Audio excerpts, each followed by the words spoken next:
When night falls and the modern world grows quiet, there are souls that have not yet fallen asleep.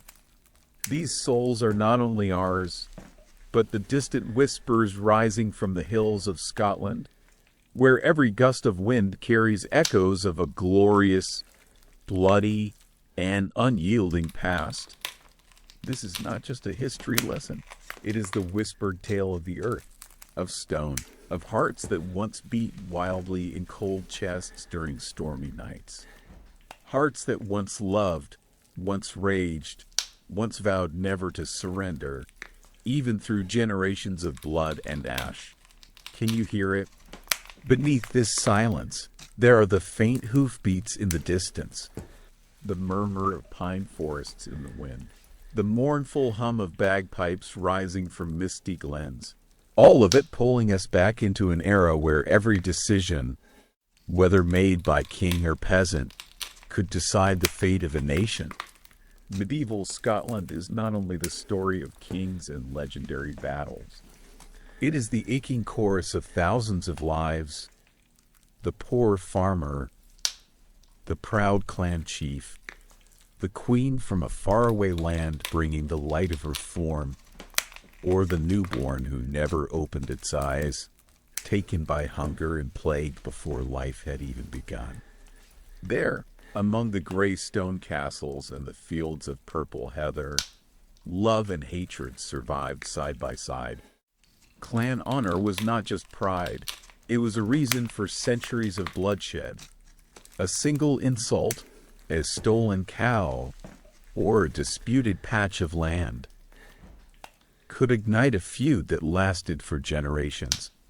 And in that harsh landscape, there were still quiet flickers of light. A thin man pausing his plow to hear the distant sound of pipes. A young girl smiling as she lights a torch at the harvest festival. Or a queen silently washing the feet of a poor pilgrim. Small moments, but it is those very small things that kept the soul of Scotland from breaking. Tonight, I invite you to return to that time, not to study history, but to feel it, to understand why the Scots could be poor, could die, but would never bow. Why every stone in their land, every stream, every folk tune tells the same truth. Freedom cannot be bought. Love for the land cannot be conquered. And memory never sleeps. We will begin where all stories begin, in the dark, where humans did not just fight enemies, but their own fears. Breathe slowly now, close your eyes, and listen, because this story is not meant to be seen, only felt. There are some mornings in history when sunlight does not bring life, but only lays bare the cold that pierces through the thin fingers of the Highland people of Scotland. When breath turns to mist above rocky fields, where a creaking wooden plow is dragged by two gaunt oxen, a man bends down, his hands red and swollen, sweat and morning dew mingling on his brow. He writes no poetry, leaves no chronicle. He is simply trying to survive. His name is Angus, but he could be anyone. A farmer, like thousands of others, born among pine forests and freezing winds, where the soil is sour and there are more stones than grass. There, the rare harvests are not enough for comfort, only just enough to avoid starving through winter. During the endless cold season, when snow still falls in mid-April and night swallows day, Angus, his wife, and children sleep by a peat-burning hearth, the only fuel they can gather with bare hands from the frigid marshes. Their small wooden house, roofed with thatch and mud, trembles against the howling wind. It's not a home. It's the last fortress against death. In that place, hunger does not scream. It is silent, gnawing at every small body. The children, more mouths than hands, sometimes live only a few winters before being taken by fever, by coughing fits, by a cold that spares no one. The core emotion of this story, in spoken, is sorrow. But it doesn't stop at pity. It is sorrow mixed with admiration, deep reverence for people who lived like roots embedded in stone. No one remembers their names. They had no bloodline. And yet, it was on their backs that the distant castles and gleaming thrones stood firm. Angus didn't just battle nature. Each year, his family had to give most of their barley, oats, peas, even butter and salt to the laird. Taxes, tributes, feudal duties. Each of his bones was an unpaid debt. Farmers like him owned no land. They only rented and lived in the earth like shadows. If the crops failed, hunger didn't just arrive, it knocked at the door with legal authority. The nobles, from their towers, didn't see the calloused hands. They only saw numbers, bushels of oats, pounds of butter, days of labor. And when clan wars broke out, Angus, who had never held a sword, had to march to battle with a rusted blade and a heart clenched in fear. Yet of all these things, what truly makes one's throat tighten is not the suffering. It is how they accepted it, lived through it, and continued to love in silence. The Scottish people didn't need hope like a blazing fire, just a smoldering ember in the palm of their hand, working from dawn to dusk, then singing old songs by a moss-covered hearth. They laughed, they cried, but they did not complain, because to them, surviving was already a kind of victory. And when a man like Angus, after a long day turning soil, straightens up and looks to the horizon where Castle Campbell casts its shadow in the dusk, he does not dream of being king. He only hopes his children survive, hopes the next winter will be kinder, hopes God or someone hears his whispered prayer in the night. There is no grand tragedy, no blazing triumph, but if you listen closely, by the flicker of the late-night candle, you will realize, this is the true heart of Scotland. When darkness settled not only at the foot of the hills, but also deep within the human heart, people turned to faith like a candle in a storm. In medieval Scotland, where northern winds seemed to sweep away all hope, the church, harsh as it was, remained the only place where common folk could cling to something greater than themselves. People like Angus MacTavish knew nothing of kings or distant laws from the capital, but they knew the cold chime of the church bell on a misty morning. They knew the figure of the aging priest, with a weathered face but eyes that still shone during Mass. They knew that without faith, only fear remained, fear of hunger, of the cold, of death arriving at any moment. And in that harsh landscape, one woman's image stood out, St. Margaret of Scotland. A princess from afar, yet her heart beat in rhythm with the people of this land. When she arrived and saw the primitive and chaotic ways in which religion was practiced, she did not respond with anger. She began to mend. Not through power, but through compassion. She gently reformed Sabbath observance, washed the feet of the poor, and built ferries to help pilgrims reach the shrine of St. Andrew. But what people remembered most was not her influence. It was the tender love of a mother for a people struggling amid war and poverty. The people never forgot, for when Margaret died, the news of her husband and son's deaths in battle drained her of all strength. She clutched her sacred relics and whispered prayers until her final breath. No royal tragedy was ever greater, and yet no death was ever so humble, mirroring that of a million mothers who had once begged heaven to let their children survive another winter. But the church, like two sides of the same coin, was both a sanctuary and a source of fear. When devotion turned blind, anyone who strayed from the norm could be labeled a witch. A woman brewing herbs to ease her child's fever. A man with strange words. A youth who dreamed differently. All could be bound, interrogated, even burned alive. The storyteller does not need to speak loudly, because in these moments, the listener falls silent. Not out of fear, but out of recognition. Because injustice, like a silent saw blade, has always cut through history, sharp and cold. Death did not only lie on the battlefield, it was in the suspicious gaze of a neighbor, in the accusations spoken out of envy, in the way society kills what it cannot understand. And through it all, the people endured. They still went to church every Sunday, still placed their hands on their children's foreheads to pray, still listened to the organ echo beneath stone arches. Because when the world descended into chaos, they didn't ask for miracles. They just needed something to believe in.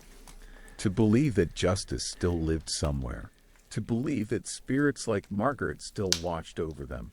And it was through that faith, bruised and bloodstained, that the people of medieval Scotland nourished a quiet strength. A flame that did not blaze brightly, but smoldered deep within hardened hearts. Ready to keep living, keep praying, and keep loving, despite it all. When the battle horns fall silent, and the last spear is driven into the frozen earth, people often believe peace has come. But for the women and children of medieval Scotland, war was never the only thing that stole lives. They were the ones left behind, keeping the fire burning in a stone cottage while the men went to war. Yet they were also the first to face the true cost of life: hunger, illness, and loss. There is no poem short enough to capture a child dying in its mother's arms from the cold. No hymn soft enough to soothe a widow who has buried her husband in a mass grave, only to return and lull her infant to sleep with a lullaby made of broken breath. In makeshift thatched huts, women did more than give birth. They tilled the fields, treated wounds, cooked meals, stitched armor for their husbands, and mended socks for their children. They prayed not for riches, but simply for enough bread to last the next day. And then the nightmare arrived. In 1350 from merchant ships returning from the continent, the Black Death crept ashore.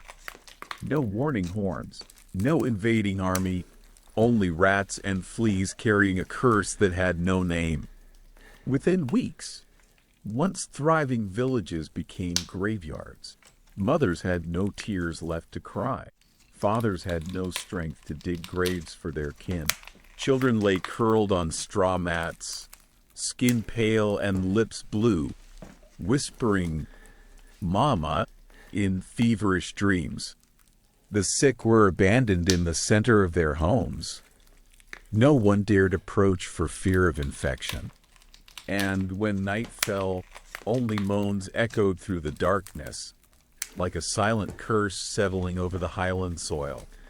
It was said that bodies piled at street corners, hastily thrown into mass pits. In the valleys, there were no more songs, no weddings, no festivals by the bonfire. All was shrouded in mourning. And in the midst of that ruin, the women carried on. They lifted the elderly, cared for surviving children. They gathered scraps of hope from the ashes. With calloused hands, they stitched back the torn fabric of life. Every needle pierced like a prayer, mending the fragments of their shattered souls. Some 12-year-old girls became mothers. Some elderly women, having lost everyone, still walked to the church each morning to light candles for the dead and for the living. People ask, how did they survive it all? And the answer isn't written in books. It's in their eyes. eyes that looked toward the sky, where mist covered everything, yet still a faint light glimmered on the horizon. Because they knew if they stopped believing, their children would never see tomorrow. And so they carried an entire nation on their backs, without crowns, without armies. They were the spine of Scotland, the lifeblood of its culture, the keepers of life when death came knocking. And if tonight, in someone's dream, a woman of old Scotland appears, her dress frayed, a starving child in her arms, please do not look away. Bow your head, for she is the one who kept the dream of a nation's tomorrow from being lost forever. When death quietly retreated from the villages, leaving behind barren fields and cold hearths, something else began to sprout. Not peace, but the silent, unyielding will of those who survive. In the northern reaches of Scotland, where fog still wrapped around the valleys as if sheltering the wounds of the land, the survivors, though exhausted, kept moving forward. They replanted potato rows, patched the torn thatched roofs, gathered the last handfuls of seeds and sowed them not only into the earth, but also into their hearts. A nameless seed of hope. The clan still gathered each year, driving their livestock up to the summer pastures as their ancestors had done for centuries. It was no longer just a ritual of survival, but a quiet declaration. We are still here. We have not disappeared. On the hills, the bagpipes cried out a sound at once mournful and defiant, as though the land itself was singing a hymn to courage, worn but never extinguished. In the lowlands, where markets had once been so silent you could hear the wind whistle through empty stalls, fairs slowly reopened, sparse and cautious. Salt, wool, dried fish. Such small things, yet enough to make hearts ache with the feeling that the world might be returning. Still, rebirth did not mean unity. An old crack began to widen, between the Gaelic-speaking north and the Scots-speaking south. Highland chieftains ruled like petty kings, holding justice and survival in their hands. Meanwhile, in the south, the nobility turned more toward Rome, severing roots from ancient customs. Yet north or south, whether planting in misty fields or forging iron in smoky workshops, each bore the invisible scars of what had been lost.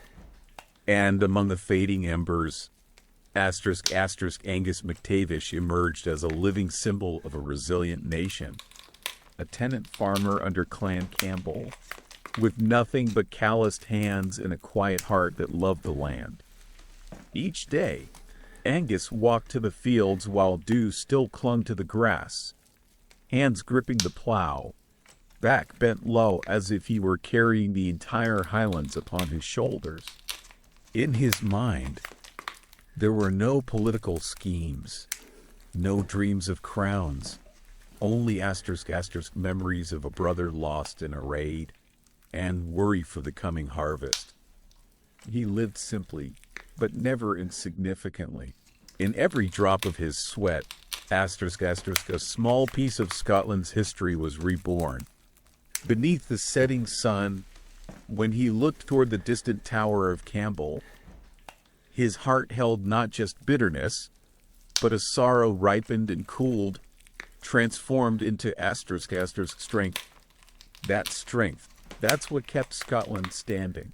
Not swords, not thrones, but people like Angus, people who were never named in the chronicles, because they were the page. And if you listen closely, in the wind that whips through the heights of Glen, in footsteps stumbling over dry stone, you'll hear something strange. The whispers of souls that never left. It is a gentle reminder that even when history is stained with grief, there is always space for light to return, bit by bit, like dawn after a long, dark night. As the setting sun cast its golden light over the rugged Scottish mountains, stretching long shadows across fields once soaked in blood and tears, something quiet began to rise. Not war, but will. A will as silent and unyielding as the Highland stone, an unspoken vow carved deep into the hearts of those who survived. We will not yield. However long the winter, however dark the night, the light will return. It was the year 1320. The wounds of war, famine, and betrayal had yet to heal when a declaration was born. Not from a throne, but from the hearts of the people. Not written in ambition, but in the blood of those who had fallen. The Declaration of Arbroath, more than mere lines on parchment, was a quiet yet immortal cry from an entire nation. As long as 100 of us remain alive, we will never yield. These were not hollow words from the nobility, but truth flowing from the hearts of men like Angus, those who had nothing to lose but their land, their families, and their honor. Angus McTavish, that nameless farmer, paused his plowing in the twilight, wiped the sweat and tears from his face, and looked toward the horizon. There were no war horses or castles there, only thatched rooftops and children sleeping in dreams of peace they had never known. And he understood, that was the reason to keep going. Behind the lines of the Declaration were countless losses, sons who never returned, villages reduced to ash, mothers lying awake through the night listening for the faintest signal of alarm. But from that loss, Astor's love for the homeland ceased to be abstract. It became the very breath in the dust and the dew. When asked why they fought, no one said it was for a crown. No one said gold. It was always for Astor's freedom, the one thing no one has the right to take, as long as a heart still beats. The Scots of that time did not fight only with swords and arrows. They fought with the defiance in their gaze, with the act of planting seeds for a harvest they might never see, with the stories they whispered to children even when they were unsure the world would still be standing by the time those children grew. And that was what truly terrified their enemies, people who, even at the depths of suffering, still held their pride.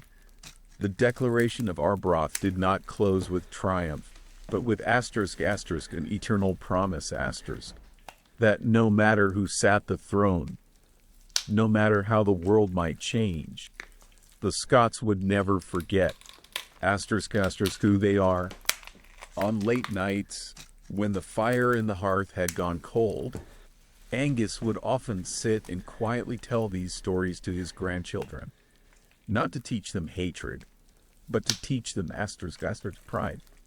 Because one day, when darkness returned, as it always does, it would be those very children who became the flame. And in those long, bitter nights, there was one truth more certain than war, more enduring than power or royal blood. The love for Mother Scotland. Withered, worn, but unbreakable. As the thin mist drifted through the desolate valleys and the scent of damp ash still lingered in the wind, Scotland, after the dreadful plague, began to rise from the ruins. Upon lands once known as the homeland of death, the survivors quietly sowed the seeds of life once more. Gaunt men returned to their fields with trembling hands, while women silently patched torn roofs with scraps salvaged from the ashes. No one laughed aloud anymore. but their eyes lit up when they saw the children playing among the weeds, as if life itself had refused to surrender to fate. On the stony highlands, the rhythm of life slowly returned. People still followed the footsteps of their ancestors, leading cattle to the summer pastures, letting the bagpipes wail into the wind like a requiem for the past and a defiant hymn to the future. The coastal fairs, once closed due to plague, reopened, timid at first, then bustling with life. Salt, wool, dried fish, leather, small things, perhaps, but they carried the very soul of a people who had already lost too much. And yet, behind that fragile revival, deep fractures began to grow in the nation's heart. While the South gradually embraced Roman influence and the royal Stuart line, the North, where the wind howled violently across mountaintops and clan chiefs ruled like petty kings, remained loyal to ancient Celtic traditions. The division was not merely geographical, but one of belief, culture, and allegiance. Villagers lit candles and prayed in Latin, but in their hearts still whispered old Gaelic songs, a quiet way to preserve their native soul. In a small corner of the Highlands, a man named Angus MacTavish, a tenant farmer, stood as living proof of both the land's harshness and resilience. His calloused hands tilled soil that had once served as a makeshift graveyard for neighbors. Every furrow turned was a confrontation with sorrowful memory, but Angus did not stop. He could not stop. For within him burned something more sacred than loyalty to any clan. A love for the land. That quiet, relentless affection, like roots pushing through stone to find water. It was people like Angus who kept Scotland breathing, not warriors with swords, nor monks in black robes, but those who quietly carried on, even with hearts stitched together by grief. In those rare moments when the sun broke through the heavy clouds and shone upon Angus's weathered face, one could feel it. Life had not collapsed. It had only slumbered in pain, waiting to awaken with new hope. And in that darkness, the darkness of a nation never truly at peace, there was a flicker of light. That light did not blaze like a bonfire, but glimmered softly, like a candle in the wind. Yet it endured, and as long as someone, like Angus, out on the ashen field, kept that flame alive in their heart, Scotland would continue to exist, with all its sorrow, beauty, and unyielding spirit. People often say that the pain of a nation doesn't always echo through the clash of swords or the blare of battle horns. Sometimes it only whispers through a glance, an abandoned home, a child no longer calling out for their mother or father. And it is those whispers that linger between the misty mountains of Scotland, where history was not only written in blood, but in the tears of those who survived. When the plague receded, when the land began to breathe again, it seemed that peace would finally reign. But it didn't. Division still loomed across every path, from the Gaelic-speaking north to the increasingly anglicized south. In the Highlands, clan chiefs ruled like minor kings, wielding ancient power. And men like Angus MacTavish, a figure representing countless unnamed farmers, continued to till the soil, tending a land that had so often been soaked with both blood and sweat. One autumn morning, with fragile sunlight piercing the gray clouds, Angus stood in the middle of his field, once a battlefield between the Campbell and MacDonald clans. In his eyes, there was more than golden barley. There were memories, the shouting, the panicked cries of stolen cattle, and the voice of his brother calling his name one last time before falling. His brother, the last surviving member of his family after the plague, now existed only as an unmarked grave beneath the mountain's shadow. Campbell and MacDonald, two names that had haunted generations. Their feud was not only preserved in history books but etched into every heart. It crept into meals, into sleep, into weddings, and even into death. Children were raised to remember the pain of their ancestors, as if hatred itself was a heritage worth preserving. Angus knew this well, but he also knew that very hatred had killed his brother, had stolen his childhood, had turned peaceful harvests into long, sleepless vigils. Each time the sun dipped below the horizon, he would catch sight of the Campbell watchtower's shadow cast upon the meadow, a silent reminder that peace had never truly been allowed here. And so he asked himself, when will this cycle ever end? A question no one could answer. In these lands, a single wrong glance, a knock at the door in the dead of night, could tear an entire family apart. Mothers would flee to the hills with their children.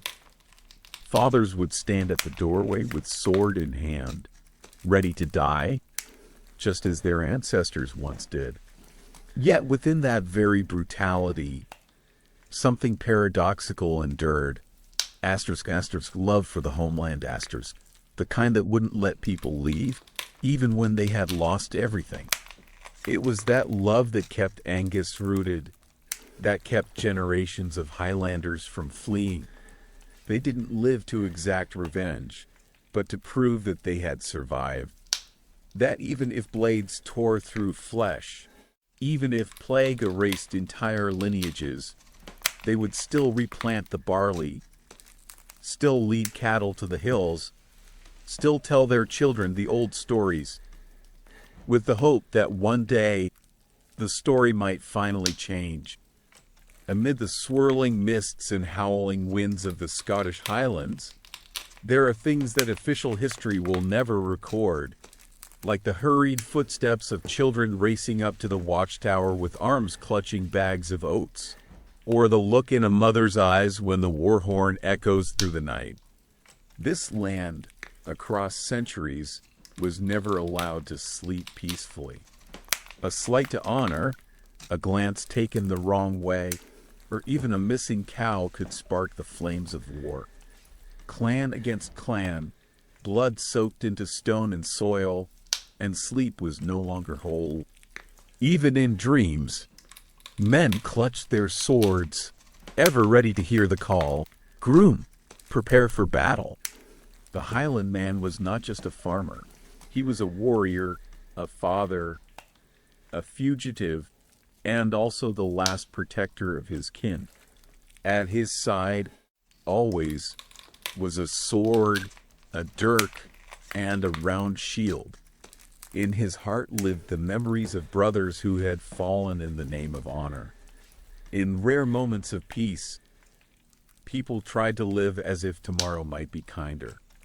They revived festivals, tossed the caber, held strength contests, all to proclaim, "We are still here. We have not surrendered." But it was all fleeting, for life in this land was never just about living. It was about surviving. Raiding wasn't the exception, but the rule. To lose a battle meant losing not only your land, your cattle, but also your name, your honor, and sometimes your humanity. The defeated were left to survive in shame, made to serve the very hands that had slaughtered their families. Women were taken, children starved, elders burned in their own homes. Amid such chaos, only one thing helped them endure. Asterisk, loyalty to the clan. The chieftain was not just a ruler. He was a father, a guardian spirit, the last symbol of order in a disoriented world. And to hold that role, he too had to do what no one wanted to do. Pacts were sealed in blood, with oaths sworn over sacred relics, and marriages forged without love. A child could be betrothed before speaking their first full sentence, all for the clan's survival. Everything revolved around one truth. Whoever survives will write the next chapter. In this tangled world, where weakness had no place, the wisest weren't the strongest, but those who knew when to step back, when to choose sides, and when to remain silent when the truth became dangerous. And yet, strangely, amid all the scheming and spilled blood, the Scots still held on to their soul. They loved their land, their wind, the roar of the sea, and the mournful melody of the bagpipes. In their hearts, something could not be extinguished, a belief that no matter how cold or cruel the world became, as long as they still held hands, still told old stories by the firelight, they had not yet been defeated. Sometimes, amid the howling winds of the Scottish Highlands, people still whisper the name Arbroath, not as a history lesson, but as a curse, or rather, a vow that has never been forgotten. In the year 1320, when the shadow of war and occupation still blanketed the land, a declaration was born. Not etched into precious stone or read aloud in lavish royal halls, but written with ink and blood by the trembling hands of men who had already lost everything.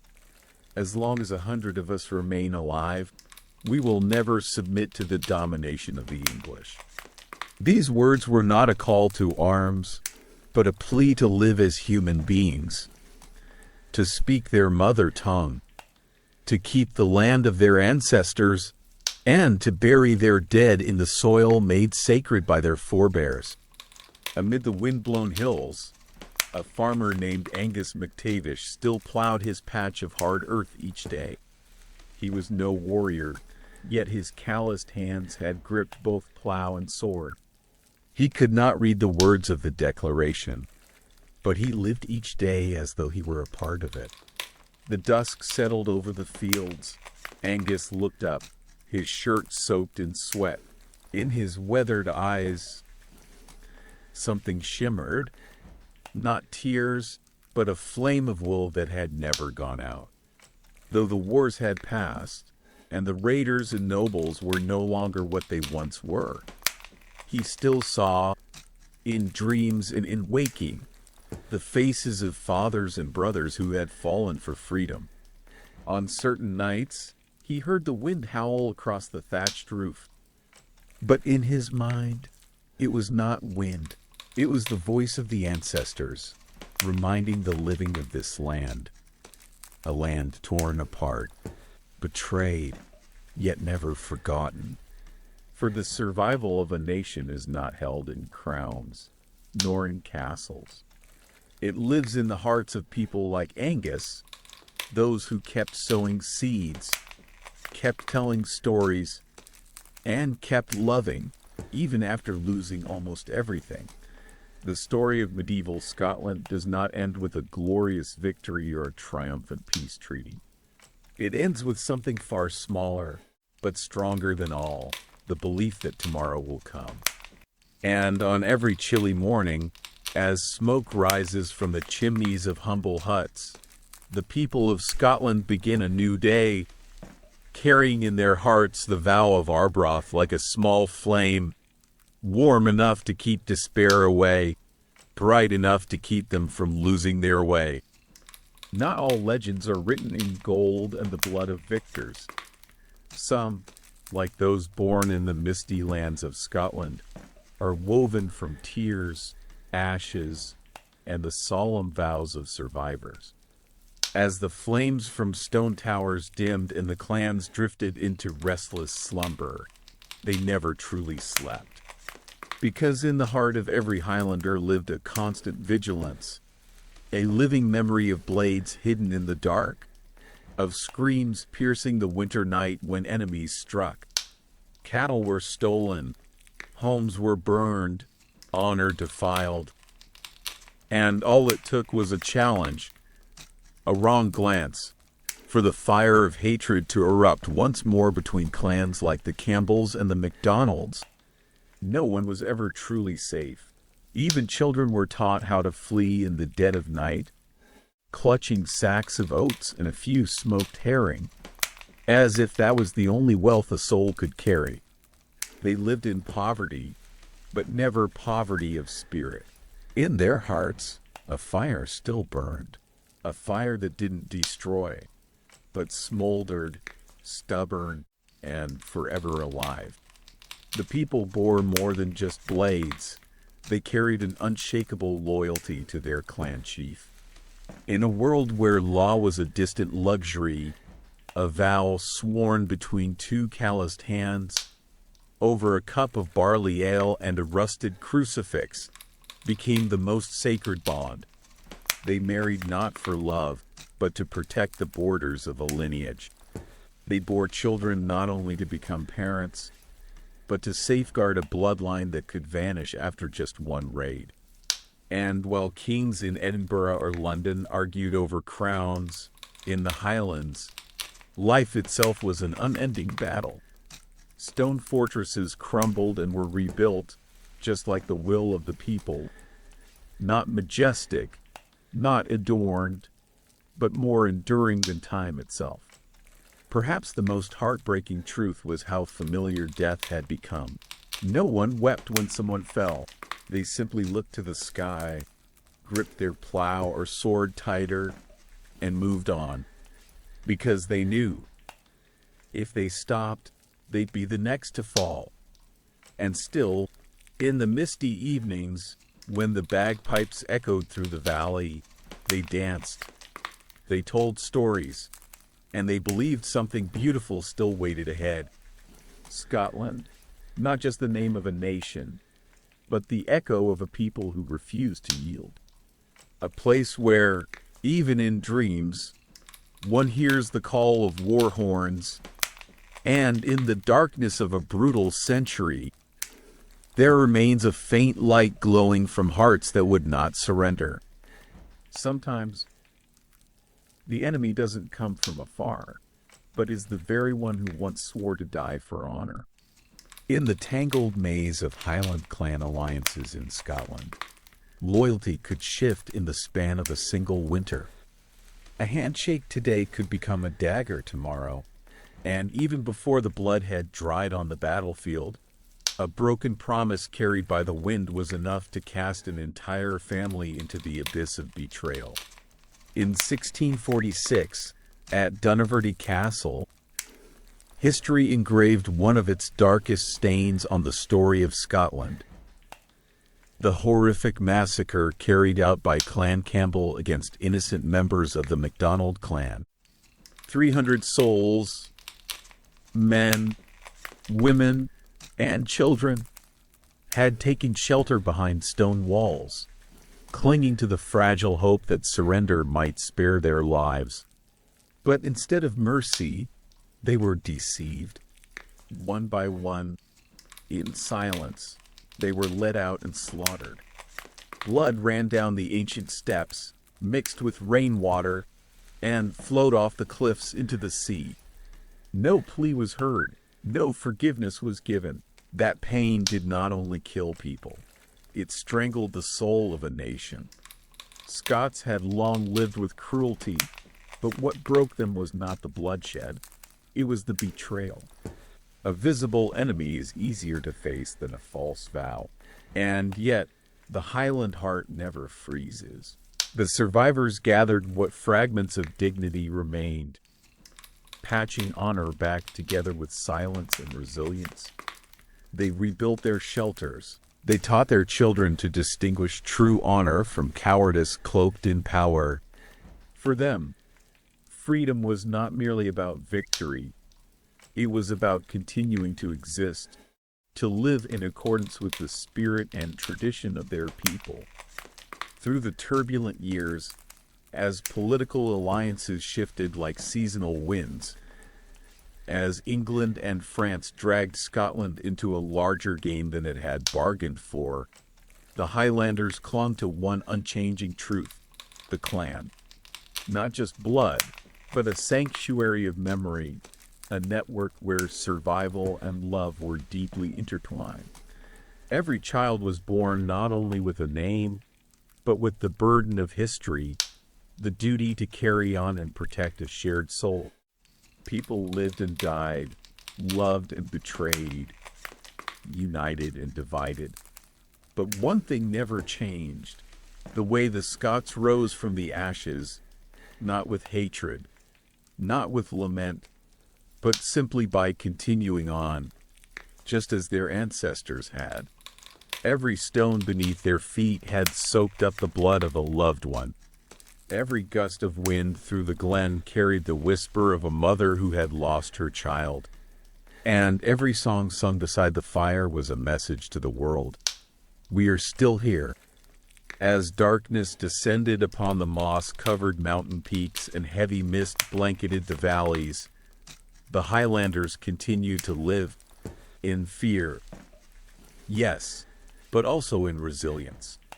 They were never given a choice between peace and war. Their only choice was between honor and oblivion. In the thatched cottages scattered along the hillsides, life unfolded like an old ballad. The men tilled the soil with calloused hands, their eyes no longer dreaming of distant glories, but simply hoping tomorrow would pass without bloodshed. The women wove cloth with quiet depth in their gaze, not from weariness, but from long winters spent waiting for husbands who never returned. And the children, barely old enough to understand the world, had already learned to pack oats in sacks and run to the stone tower whenever the war horn cried out like a wail in the night. It was a childhood with no toys, no dreams of new clothes, only the instinct to survive. Outside, clans still fought each other over every inch of pasture. A single insult, a misread glance, could be all it took for blood to spill again, for bones to bleach once more on the stone steps. It breaks the heart to speak of them, the Highland men, walking arsenals, with their broad swords slung across their backs, round shields on their left arms, daggers at their hips. They were not only ready to fight, they were expected to die. In the rare lull between raids, they didn't rest. They trained, tossing stones, heaving logs, testing strength, as if death itself lurked just beyond the horizon. The old ones told stories of nights when only a single cry, "Prepare for battle," split the silence like thunder, and the village dissolved into chaos. They ran, they screamed, they fought back, but their hearts shattered knowing that come morning, they might be burying their sons, or worse, recovering only a belt and a heel of a shoe. And yet, strangely, amid the brutality, there was still a quiet beauty, the beauty of endurance.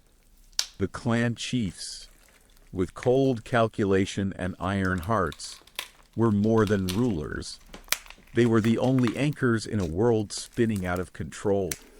They forged alliances through marriage, fortified their families with honor. They knelt before relics, not out of piety, but because they knew a promise made in the dark could mean the survival of an entire lineage. Amid the tangled politics of the Stuart dynasty, the greed of southern lords, and the echo of cannons from seaside castles, the Highlanders clung to the one thing no one could ever take from them: identity. An identity not written in books, nor enshrined in temples, but carved into flesh and bone, whispered in hearth smoke, and woven into the lullabies of blind grandmothers telling ancient stories. That identity kept them alive through centuries so harrowing they make your skin crawl, stir your compassion, and make you want to embrace some long-lost soul and whisper an apology for the way the world once made them live. There are hatreds that never end within a single generation. They bleed quietly through lullabies, through wary glances, through the tight grip of a blade beneath coarse fabric.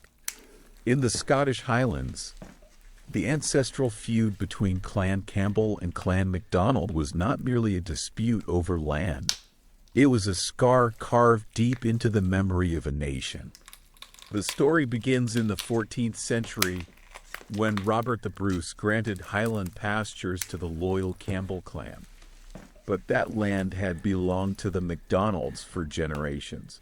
To strip them of their ancestral ground, their history was no different than trampling the very soul of a bloodline.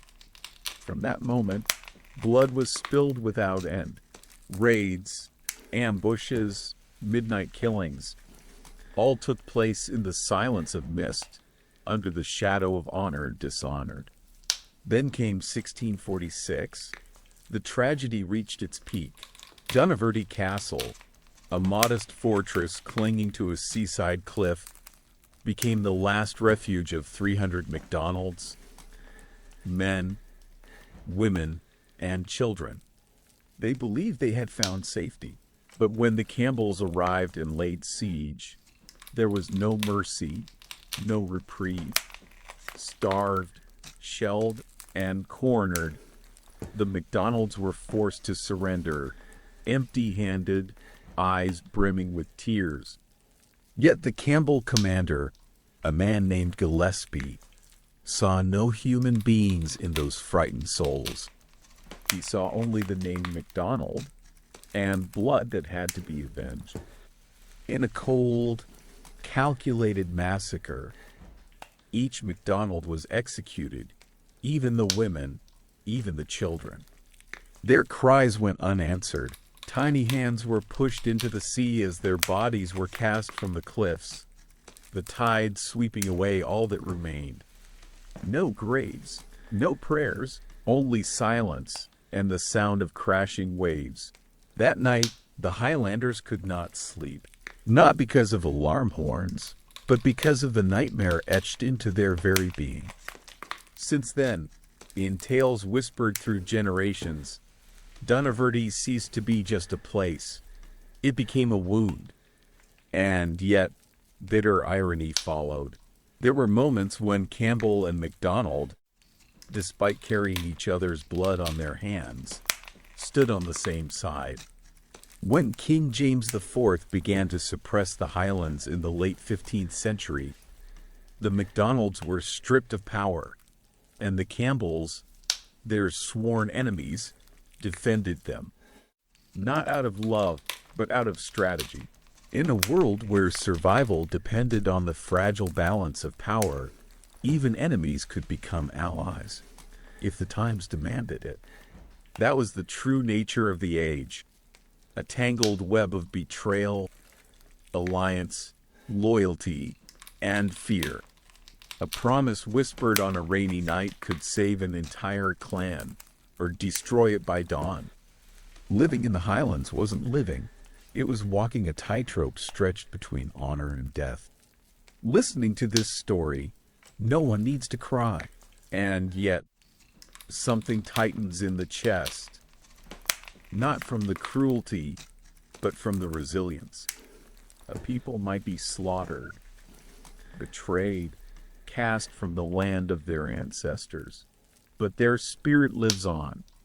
In the earth, there are lands where life is never truly peaceful, not because of a lack of grass, fresh streams, or mild weather, but because the ghosts of hatred still linger in every crevice of stone, in every gust of wind sweeping through wooden doors.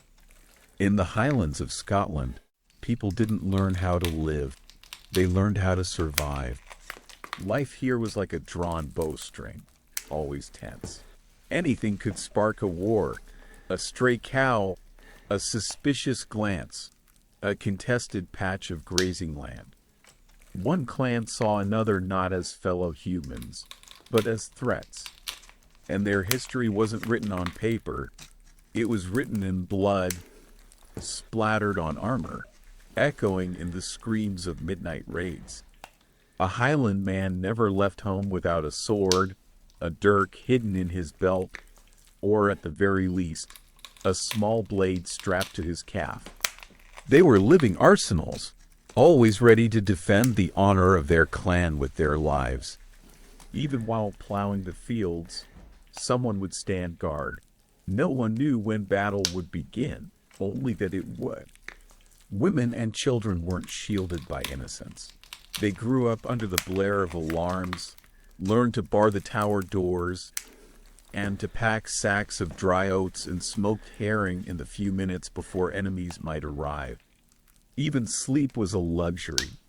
They learned to dream through the wail of horns and to wake at the cry, "Warrior, prepare for battle." The tower, with its cold, narrow stone walls, was not just a home. It was a fortress, a refuge, a temporary coffin during sieges. Hunger, silence, and the muffled sobs of children were common. Silence not out of fear of noise, but because everyone knew. Even the faintest sound could mean the end of hope. And yet, in the shadows of violence, one thing never died: the will to endure. The clan chiefs, with their thick beards and eyes like mountain stone, held more than swords. They held alliances. They were shrewd, calculating every marriage, every oath sworn over relics, every handshake with a former enemy. In a world where anyone could become a traitor, only those who clung to honor and strategy could survive. But perhaps the most touching strength wasn't found in warriors or leaders. It was found in the quiet courage of ordinary people: farmers, blacksmiths, widows, and orphans. Those with no swords or towers to protect them, only loyalty, memory, and soft voices passing on survival stories to the next generation. And in those long nights of dread, when a child quietly asked their mother, "Will we still have a home tomorrow?" the mother didn't answer with words. She simply pulled the child close, gently patting their back, as if trying to fool them and herself into believing that morning would come, and that no war horn would sound at dawn. Darkness doesn't only come from the sky. Asterisk, asterisk. There are places where, even though the sun still rises each morning, people live as if trapped in a never-ending nightmare. The Scottish Highlands, in the medieval era, was one such place. There, a man was not just a laborer. He was a reluctant warrior, one hand on the plow, the other never far from the asterisk dirk at his waist. By day he harvested grain. By night he harvested blood. At any moment, a war horn could pierce the silence and turn an entire village into a fortress of survival. Every cliff was a wall. Every humble home, a temporary stronghold. Every woman, a guardian of life. A mother who knew how to throw oats into a jute sack and run with the children to the nearest tower. They no longer feared war. They breathed it every moment of their lives. One misplaced glance, a stray herd of cattle, or a whispered rumor, any of these could spill blood across the barley fields. And when blood was shed, it did not distinguish between children or the elderly, the innocent or the guilty. 3-year-olds knew how to hold back tears in the dark, how to hide beneath stone stairs, how to understand that asterisk, asterisk, silence is survival. Asterisk, asterisk. A Highland man, though poor, clung to his sword, even if it was a rusted blade handed down from his grandfather. It was the only thing standing between him and the loss of honor, cattle, or his patch of barren earth. Every scar on his hand was proof of a fight for his right to exist. But war didn't always come from outside. It flowed through the blood of every clan. One family swore vengeance for the fallen father. Another growled for the honor of a betrayed ancestor.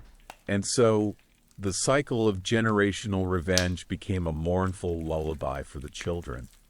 No one remembered how it began, only that they were never allowed to retreat. And yet, even in that darkness, life stirred.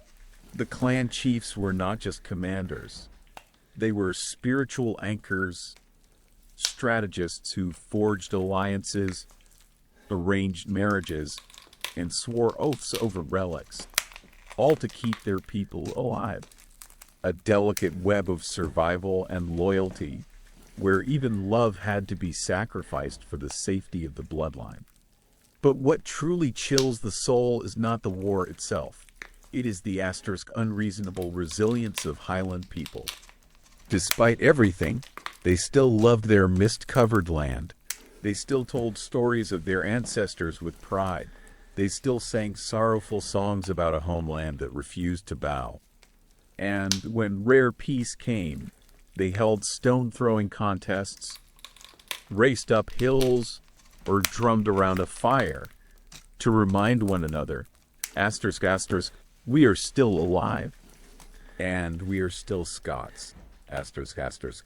Not everyone can understand the price of existence in the Highlands. But if you listen slowly, under the dim glow of a midnight lamp, to tales of hands stained with earth and hearts stained with blood, you'll recognize something unbreakable. Asterisk, a love for this land. A love that needs no explanation. It's what has kept them standing for centuries and still lives on in every stone of those ruined castles at the edge of the horizon. When the morning mist still clings to thatched roofs and the wet grass glistens, the people of Scotland quietly walk through the ruins of their own past. After so many seasons of bloodshed, after generations of burying hatred beneath the mountain stones, what keeps them standing is not the strength of their swords, but memory, the memory of those who fell, of hopes never erased by time. Angus MacTavish, a silent figure in the frames of this story, is not a hero found in history books, but in the eyes of his wife and children, in the hearts of the villagers. He is a pillar, a man who never gave up. His footsteps across the furrows still carry the breath of the past, of brothers lost in raids, of famine years when he had to trade sacks of oats for a pinch of salt to keep his family alive. Pain never screams aloud, but it seeps through each day, in every wrinkle, every calloused hand, every restless night haunted by the fear of a war horn calling out a new attack. And despite the pages of history turning, despite kings rising and falling, the people go on, still planting, still patching their walls with old straw, still singing lullabies passed down in sorrowful tones from generations before. There is something sacred in the revival of the lowlands, where markets return after years of desolation, where the cries of vendors echo between stalls of fur, salted fish, and coarse woven wool, declaring in humble voices, Scotland is still alive. But peace, if it exists at all, is as fragile as the morning mist. From the wild north to the trading south, the shadows of division always lurk. Language, faith, tradition, all interwoven into a tangled web where even a single spark can reignite old hatreds.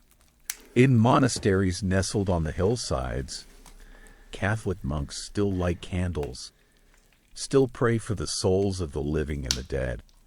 But the church itself, once a refuge, now holds both power and darkness.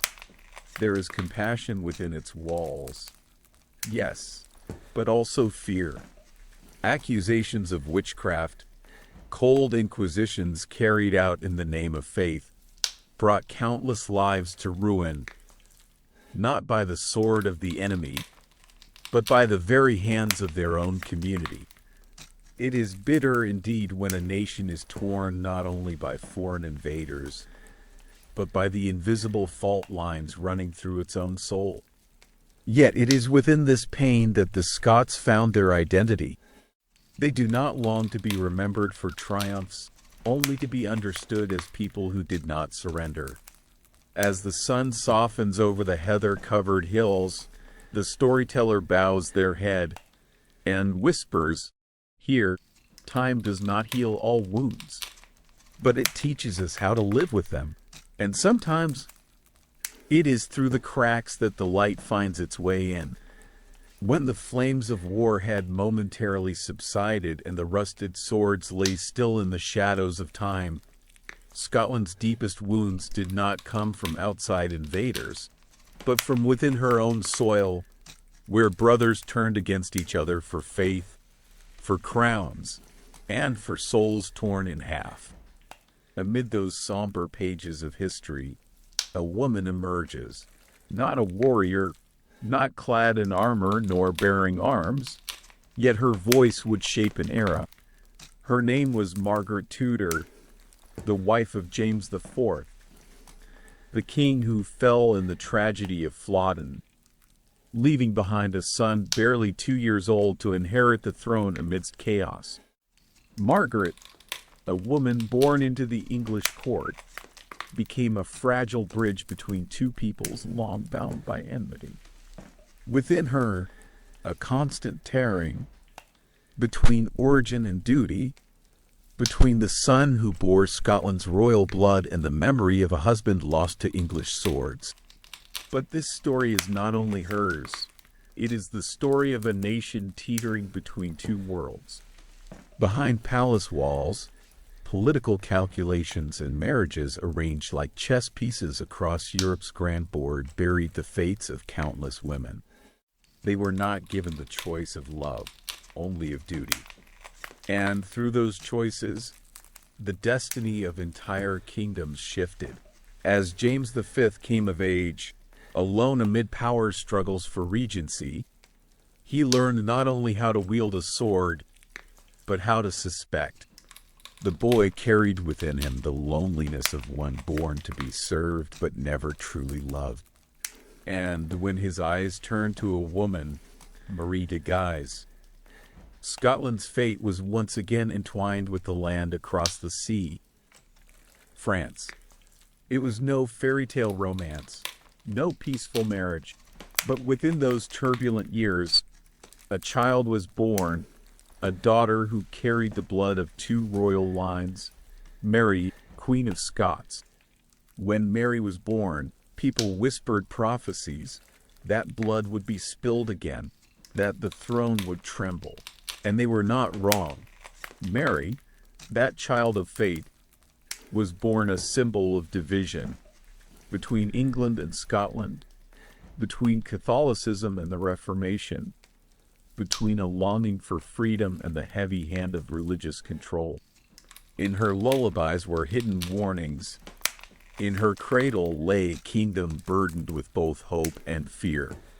History is rarely kind to women, least of all to queens. And as Mary grew up amidst the grandeur of France only to return to a Scotland wrapped in mist and mistrust, her destiny was already etched in blood. But tonight, beneath the soft light of night, we do not tell of conspiracies or missteps.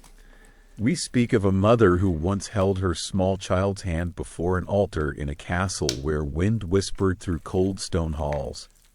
We speak of a woman who once looked north and murmured, "My child, a homeland awaits you to one day rule."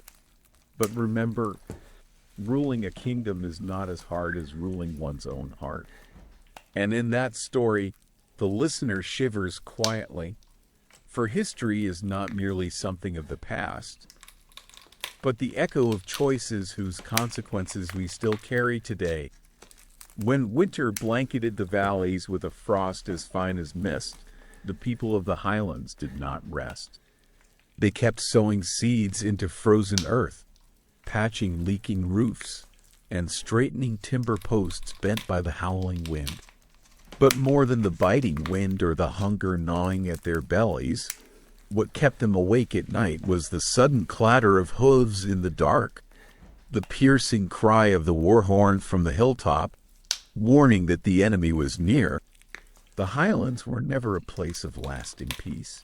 A single insult between clans, a glance misunderstood at the village fair, was enough to spill blood.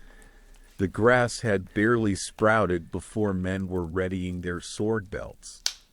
Women, one arm carrying a child, the other wrapping dried fish and oats, always ready to flee into the stone tower when siege came.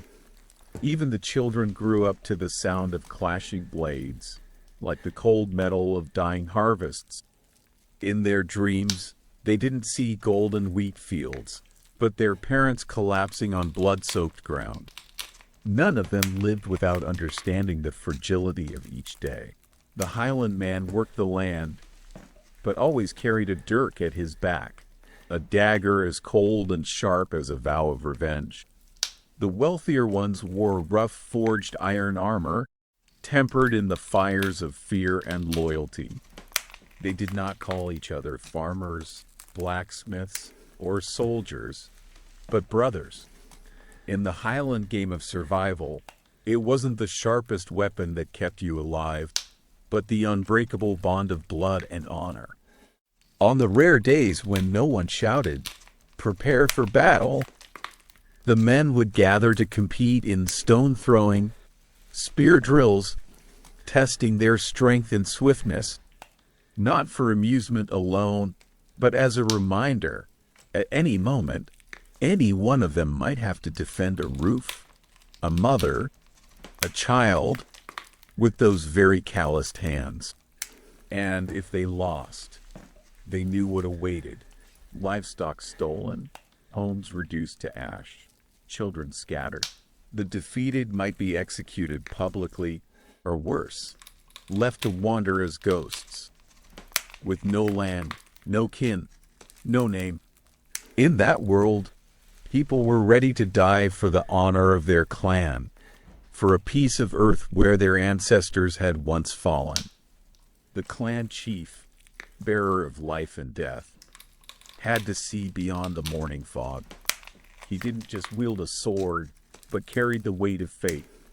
He arranged marriages like stones in a wall, building a fortress of alliances. He swore oaths on relics, on soil, on the memory of ancestors, to ensure that the blood of his line would not fade between blades and political schemes. Amid these invisible games of power, clans sought favor from the king, from the Lord of Islay, or the Earl of Mar. Those seen and heard survived. The forgotten, even if once legendary, faded into the mist as if they had never existed. And yet, what is most astonishing is this: within violence and instability, the Highlanders preserved a breathtaking sense of identity. They lived wild, but not broken. They were poor, but never bowed. Because to them, clan was more than a name. It was the final shelter when the whole world collapsed. And so, even in their darkest days, they still looked to the distant mountain peaks, hoping that, beyond the hail and the blades, there would come a day when sunlight pierced the mist, revealing a future where their names and their stories would still be told, beside a small fire in the endless nights of Scotland's history. There are winds that sweep across the land of Scotland, carrying neither the scent of flowers nor the gentle breath of spring. These winds are thick with gunpowder, coal smoke, and hatred. In the years of chaos, the hatred between the Campbell and MacDonald clans became a fracture that would never truly mend. No one remembers who struck the first blow, only that every inch of land, every grassy hill, every misty glen had been soaked in the blood of both sides. Some say the greatest enemy of today might be your ally tomorrow. But in the shadowed darkness of cold stone towers, trust had long since decayed. The Campbell clan, A rising power favored by the crown took possession of fields once ceded by MacDonald ancestors. They called it a political arrangement, but to the surviving MacDonalds, it was nothing but disgrace. The tragedy reached its peak in the winter of 1646. Winds blew fiercely from the sea, sharp as knives. 300 MacDonalds, men, women, and children, were cornered inside Dunaverty Castle, a crumbling fortress perched perilously above the sea. They hadn't come to fight, only to seek refuge. But the Campbell soldiers brought no mercy. Cannon fire roared. The stone walls trembled. And when the last MacDonald surrendered, hoping for compassion, what they received was the cold edge of a blade. No trial, no pardon, only blood. The blood of children who had never held a sword. The blood of mothers clinging to their babies. The blood of men on their knees, eyes turned to the sky. All were pushed from the cliffs, their bodies carried out by the tide like ancient Highland curses. After that massacre, the name Campbell echoed across Scotland, not only as a symbol of power, but as a whisper in the sweat-drenched dreams of those who survived. And yet, in that world, where enemies killed without blinking, politics could still twist fate until even sworn foes were forced to join hands. Only decades later, those same Campbells who once shed MacDonald blood stood, defending the very territory of that clan, not out of loyalty, but strategy. In a world where survival depended on balancing powers, people married to build walls, schemed to secure tomorrow. A name could be honor one day and disgrace the next. And on that stage, who was ever truly the victor? Or were they all simply victims of an era where loyalty was bought with land, blood, and family names? Only the common folk, living in the shadows of these wars, bore the weight forever. They did not write history, but they were history. The ones who carried sheaves of grain through mountain passes, the mothers who buried their children with bare hands, the children born without ever knowing their fathers. They were the quiet lifeblood of Scotland's soul. And amid the ruined towers, along the narrow trails across the hills, those spirits still remain, whispering to the wind that blood may be washed away. But memory endures. Always. When the final flames die out in the thatched cottages of the Highlands, and the mournful sound of the bagpipes becomes only an echo in memory, the Scots remain, not as the dazzling warriors of history books, but as silent souls bearing the weight of a wounded legacy. On every heather-covered hill, in every misty, damp glen, are the footsteps of a people who did not yield, who did not forget. At the end of a long journey of bloodshed and hatred lies a barren field, where the aged Angus MacTavish comes to a stop. His trembling hand rests on a moss-covered stone, in remembrance of the brother he lost in a senseless raid. There is no monument, no name engraved, only wind and memory. Yet in that quiet place, a whisper of a prayer rises. May our children learn to live without hatred. This is not weakness. It is the final strength of the survivor. The courage to close wounds their ancestors could not. The children growing up no longer carry the names Campbell or MacDonald as a burden, but as a piece of history waiting to be transformed. In the eyes of this new generation, the crumbling castles are no longer symbols of power, but reminders of the cost of vengeance. Under simple roofs, wives and mothers sew shirts for their children without fearing they must hide the cloth under beds at the sound of unfamiliar hoofbeats. The markets open again. The ancient songs are once more sung by the fireside, and the elders tell stories not to pass on vengeance, but to pass on hope. And so, time flows like a highland stream, silent, cold, but patiently wearing away stone. The words of the Declaration of Arbroath echo once more, as long as 100 of us remain alive, we shall never be subjected. But now, that vow is not only to resist foreign invaders, but to preserve dignity, to refuse to be bound by inherited hatred. The story of medieval Scotland, in the end, is not a tale of war. It is a tale of choice, between revenge and forgiveness, between scars and hope. It is the whisper of a mother holding her child close while the wind outside howls with the echoes of enemies. It is the clasped hands of two clans who once swore to destroy each other, now rebuilding a broken bridge together. Scotland is not a legend of the past. It is a heart still beating. Each beat a story, each story a pain retold in order to heal. And if someone, on a quiet night, walks through the old valley, looks up at the stars and asks, how did they live? Then in that moment, the story continues. Within us, beneath the mist that shrouds the Scottish Highlands, amidst silent valleys and wind-swept hills, echoes an unspoken lesson passed down through the centuries, that within every person, whether warrior or farmer, lies a survival instinct not just to live, but to preserve what truly matters: pride, love for one's homeland, and the dream of a peaceful life. From the bloody clan wars to the quiet silhouette of Angus MacTavish at twilight, the story of medieval Scotland is not merely history.